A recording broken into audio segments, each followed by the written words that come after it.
Famous book learn to earn से कुछ amazing lesson सीखेंगे जो कि हमें कम उम्र में ही अमीर बनाने में और एक सक्सेसफुल इन्वेस्टिंग करियर बनाने में काफी मदद करेगी। ये तो हम सभी जानते हैं कि किसी भी ऊंची इमारत को बनाने के लिए सबसे पहले उसके लिए एक मजबूत बेस बनाना पड़ता है, वरना वो बिल्डिंग ज्यादा दिन खड़ी नहीं रह सकेगी। इसी तरीके से अगर आप किसी भी चीज में बहुत अच्छा बनना चाहते हैं तो सबसे पहले आपको उससे रिलेटेड बेसिक चीजों को अच्छे से जानना और समझना होगा। ठीक इसी तरह शेयर मार्केट में इन्वेस्ट करके बहुत अच्छा प्रॉफिट बनाने के लिए और एक ग्रेट इन्वेस्टर बनने के लिए आपको सबसे पहले इन्वेस्टिंग की बेसिक्स के बारे में पता होना चाहिए। पीटर लिंच की ये किताब लर्न टू अर्न हमें इन्हीं चीजों को सीखने में मदद करती है। ये किताब इन्वेस्टिंग पर लिखी गई दुनिया की सबसे आसान और वैल्यूएबल किताबों में से एक है, जिससे कि आपको काफी कुछ सीखने को मिलेगा। तो इसीलिए इस वीडियो को आखिर तक जरूर देखें।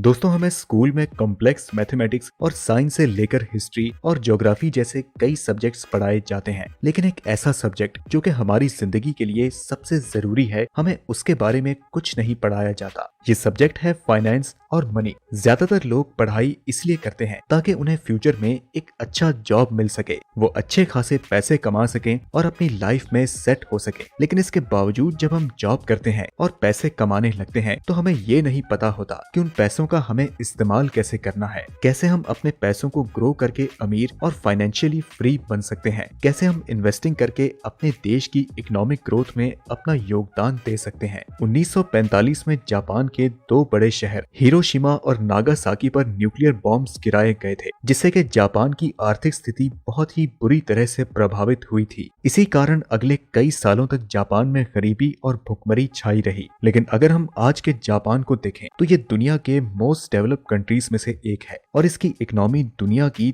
तीसरी सबसे बड़ी इकोनॉमी है। दोस्तों, ऐसा इसलिए है क्योंकि वर्ल्ड वॉर के बाद जापान ने अपने सिटीजन्स की एजुकेशन पर काफी सारा पैसा खर्च किया और उन्हें सेविंग्स, इन्वेस्टिंग और फाइनेंस के बहुत ही इंपॉर्टेंट लेसन सिखाए। धीरे धीरे यहाँ के लोगों ने अपने पैसों को सेव करने के साथ साथ उन्हें बैंक या फिर स्टॉक मार्केट में इन्वेस्ट करना शुरू कर दिया। इन इन्वेस्ट किए गए पैसों से वहाँ की छोटी बड़ी कंपनीज को पैसे मिल जाते थे, जिससे कि वो अपने बिजनेस को आसानी से ग्रो कर सकें। इन बिजनेसेस के ग्रो होने से हजारों लोगों को जॉब मिलता था, इकोनॉमी ग्रो होती थी और जिन लोगों ने इन बिजनेस में अपने पैसे इन्वेस्ट किए थे वो अमीर बन जाते थे। दोस्तों, सिर्फ जापान ही नहीं बल्कि आप ज्यादातर डेवलप्ड कंट्रीज में यही पाएंगे कि वहाँ के ज्यादातर लोग अपने पैसों को इन्वेस्ट करते हैं। यूएस और यूके जैसे देशों में लगभग 60% लोग शेयर मार्केट में इन्वेस्ट करते हैं, लेकिन भारत के लिए ये आंकड़ा केवल 3% ही है। इंडिया में लोग पैसे सेव तो करते हैं लेकिन इसे इन्वेस्ट नहीं करते हैं। ज्यादातर इंडियंस बैंक में सेविंग अकाउंट में पैसे सेव करते हैं या कुछ लोग एफडी भी करवाते हैं, लेकिन जब बात आती है पैसे इन्वेस्ट करने की तो हम में से ज्यादातर लोगों को यही नहीं पता कि आखिर इन्वेस्टिंग है क्या, हमें अपने पैसों को कहां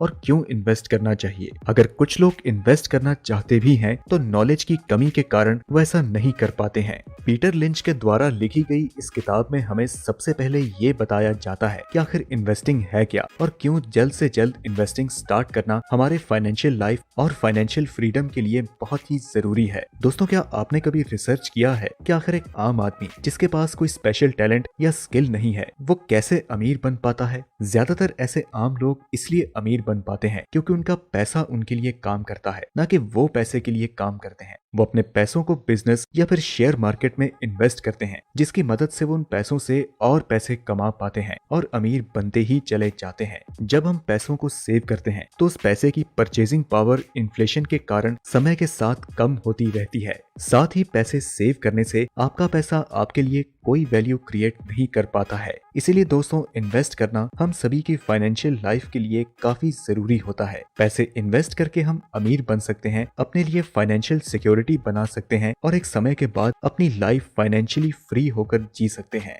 पीटर लिंच बताते हैं कि इन्वेस्टिंग 5 तरीके की होती है, जिसमें पहली इन्वेस्टमेंट है बैंक इन्वेस्टमेंट। दोस्तों, इस पहले तरीके की इन्वेस्टमेंट इंडिया के ज्यादातर लोग अपने आप ही करते हैं। हम में से ज्यादातर इंडियंस के पास एक बैंक अकाउंट जरूर होता है जहां हम अपने पैसे सेविंग्स अकाउंट में सेव करते हैं। बैंक इन पैसों से दूसरे लोगों को हायर इंटरेस्ट पर लोन देती है और हमें अपने पैसों पे 2 से 3% का इंटरेस्ट मिलता है। लेकिन दोस्तों, ये एक अच्छा इन्वेस्टमेंट नहीं है क्योंकि भारत में सिर्फ इन्फ्लेशन रेट ही करीब 6% के आसपास है। इसलिए अगर आपको बैंक में सेविंग्स अकाउंट से 3% का इंटरेस्ट मिलता है तो भी आपका पैसा हर साल 3% की रेट से कम ही हो रहा है। एग्जाम्पल के लिए अगर 2021 में आप 100 रुपए सेविंग्स अकाउंट में रखते हैं जहां आपको 3% का रिटर्न मिलता है, तो आपका पैसा 2022 में ग्रो करके 103 रुपए हो जाएगा। लेकिन इन्फ्लेशन की वजह से जो सामान आपको 2021 में 100 रुपए में मिल सकता था, अब वही सामान आपको 2022 में 106 रुपए में मिलेगा। इस वजह से सेविंग अकाउंट में पैसे रखकर आपका नुकसान ही हो रहा है। दूसरे तरीके की इन्वेस्टमेंट होती है कलेक्टिबल्स, यानी कि ऐसी इन्वेस्टमेंट जहां हम अपने पैसे यूनिक पेंटिंग, एंटीक चीजें या फिर पुराने कॉइन्स में इन्वेस्ट करते हैं। इन सभी की वैल्यू वक्त के साथ बढ़ती रहती है और फ्यूचर में इन्हें बेचने पर आपको अपने इन्वेस्टमेंट के मुकाबले कहीं ज्यादा पैसा मिलता है। लेकिन इस तरह की इन्वेस्टमेंट में एक बहुत ही बड़ी प्रॉब्लम होती है जो कि है सिक्योरिटी और मैनेजमेंट। ऐसी चीजों की चोरी होने के, जल जाने के या फिर किसी तरह से डैमेज हो जाने के चांसेस काफी ज्यादा होते हैं। इसलिए इनकी सिक्योरिटी और मैनेजमेंट के लिए आपको अलग से काफी पैसे खर्च करने पड़ते हैं और इस वजह से ये भी एक बेहतर इन्वेस्टमेंट नहीं मानी जाती है। तीसरे तरीके की इन्वेस्टमेंट होती है रियल एस्टेट। दोस्तों, रियल एस्टेट एक काफी अच्छा इन्वेस्टमेंट है क्योंकि इससे आपको अच्छा रिटर्न तो मिलता ही है, साथ ही साथ आपको एक सेटिस्फेक्शन भी मिलती है कि आप किसी प्रॉपर्टी के ओनर हैं। रियल एस्टेट में इन्वेस्ट करने के लिए आपको बैंक से लोन भी आसानी से मिल जाता है। अगर आप अपनी प्रॉपर्टी पर थोड़ा इन्वेस्ट करके कोई इंफ्रास्ट्रक्चर बना लेते हैं तो आप रेंट से भी पैसे कमा सकते हैं। रेंट के अलावा प्रॉपर्टी की रेट भी समय के साथ बढ़ती रहती है, जिस वजह से आपको कैपिटल एप्रिसिएशन का बेनिफिट भी मिलता है। दोस्तों, चौथा इन्वेस्टमेंट होता है बॉन्ड्स में इन्वेस्ट करना। बॉन्ड्स एक तरह से कॉन्ट्रैक्ट पेपर होता है जिसमें इन्वेस्ट करके आपको अपने पैसों पर इंटरेस्ट मिलता है। जब गवर्नमेंट या कोई प्राइवेट कंपनी आम लोगों से पैसे लोन पे उठाती है तो वो बॉन्ड्स इशू करती है। बॉन्ड में इन्वेस्ट करके आप काफी कम रिस्क पर अच्छा इंटरेस्ट कमा सकते हैं। यह आपके लिए एक इनकम सोर्स की तरह भी होता है जहाँ पर आपको टैक्स बेनिफिट भी मिल सकते हैं।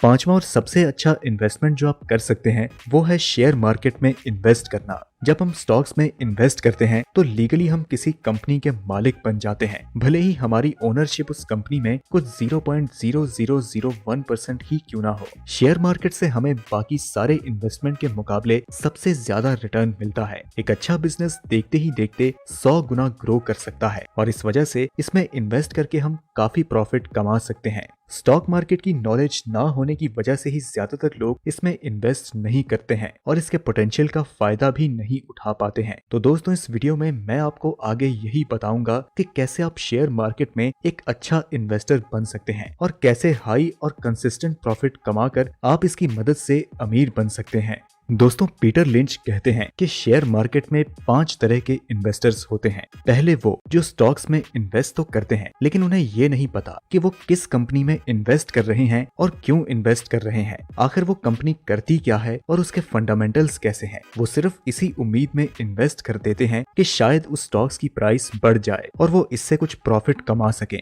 ऐसे इन्वेस्टर्स को स्पेक्यूलेटर भी कहा जाता है। दूसरे इन्वेस्टर्स ऐसे होते हैं जो अपने दोस्त या किसी रिलेटिव से सुनकर स्टॉक्स में इन्वेस्ट करते हैं। उन्हें लगता है कि अगर उनका दोस्त किसी स्टॉक में इन्वेस्ट कर रहा है तो उसने जरूर रिसर्च किया होगा। वो खुद से स्टॉक के बारे में कुछ भी रिसर्च नहीं करते हैं और इस वजह से वो प्रॉफिट भी नहीं बना पाते हैं। तीसरे वो इन्वेस्टर्स होते हैं जो कि ब्रोकर्स की टिप के अनुसार इन्वेस्ट करते हैं। ब्रोकर किसी स्टॉक को लेकर काफी बायस्ड होते हैं और उन्हें जिस स्टॉक में ज्यादा कमीशन मिलता है वो उसी को रिकमेंड करते हैं। कुछ ब्रोकर तो 10,000 लोगों को कॉल करते हैं, उनमें से 5,000 लोगों को एक स्टॉक बाई करने को कहते हैं और बाकी 5,000 को वही स्टॉक सेल करने को कहते हैं। फिर वो स्टॉक्स चाहे ऊपर जाएं या नीचे, उन्हें 5,000 कस्टमर्स तो मिल ही जाते हैं। चौथे वो इन्वेस्टर्स होते हैं जो कि टीवी या न्यूज में किसी अच्छे स्टॉक के बारे में सुनते हैं और फिर बिना कोई खुद का रिसर्च किए ही इन्वेस्ट कर देते हैं। हालांकि कई बार इनमें से कुछ स्टॉक्स अच्छे साबित होते हैं लेकिन बहुत सारे स्टॉक्स ऐसे भी होते हैं जो कि बहुत बुरा परफॉर्म करते हैं। पांचवे और सबसे अच्छे इन्वेस्टर्स वो हैं जो कि शेयर मार्केट से कंसिस्टेंट रिटर्न्स कमाते हैं। वो ऐसे लोग होते हैं जो किसी कंपनी के बारे में खुद से रिसर्च करते हैं, वो उनके बिजनेस मॉडल को समझते हैं, उस बिजनेस की ग्रोथ स्कोप को एनालाइज करते हैं, उनके प्रॉफिट,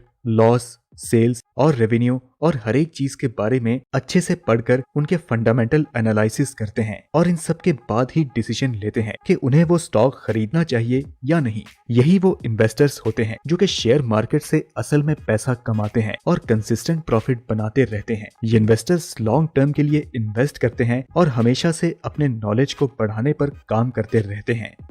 अगर आप शेयर मार्केट में पैसा कमाना चाहते हैं और इसकी मदद से अमीर बनना चाहते हैं तो आपको 5वीं कैटेगरी वाले इन्वेस्टर लिस्ट में आना होगा। दोस्तों, अच्छे स्टॉक सिलेक्ट करने के लिए आपको किसी डिग्री या एक्सपर्ट बनने की जरूरत नहीं, बल्कि बेसिक मैथमेटिक्स और एनालिसिस स्किल की मदद से ही आप अच्छे स्टॉक्स को ढूंढ सकते हैं। आप दिन भर में सैकड़ों ब्रांड्स और कंपनीज के प्रोडक्ट्स को इस्तेमाल करते हैं और आप ये आसानी से देख सकते हैं कि किस कंपनी के प्रोडक्ट सबसे ज्यादा बिक रहे हैं। आप न्यूज की मदद से ये जान सकते हैं कि किस कंपनी के एक्सपोर्ट्स और इंटरनेशनल ट्रेड सबसे फास्ट इंक्रीज हो रहे हैं। इस तरीके से आप कंपनीज को शॉर्ट लिस्ट कर सकते हैं। इसके बाद आपको कंपनी के फंडामेंटल्स देखने हैं, उसके मैनेजमेंट के बारे में पढ़ना है और कंपनी की ग्रोथ को एनालाइज करना है। इन्वेस्टमेंट के लिए एक अच्छी कंपनी कैसे चुनते हैं यह आप आसानी से शार्क टैंक टीवी शो की मदद से सीख सकते हैं। एक अच्छा स्टॉक चुनने के साथ ही आपको अपने पेशेंस को इंक्रीज करना है ताकि आप अच्छे स्टॉक्स को ज्यादा से ज्यादा समय के लिए होल्ड कर सकें।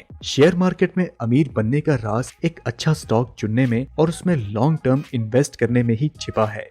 तो आज के लिए इस वीडियो में इतना ही। दोस्तों, उम्मीद करता हूं कि आपको इस वीडियो से काफी कुछ सीखने को मिला होगा। अगर आप पीटर लिंच की इस किताब को खरीदना चाहते हैं तो आपको डिस्क्रिप्शन में इस बुक का बाइंग लिंक मिल जाएगा। अगर ये वीडियो आपको वैल्यूएबल लगी तो इसे लाइक करें और अपने दोस्तों के साथ ज्यादा से ज्यादा शेयर करें। हम मिलते हैं आपसे अगली वीडियो में, तब तक के लिए नमस्कार।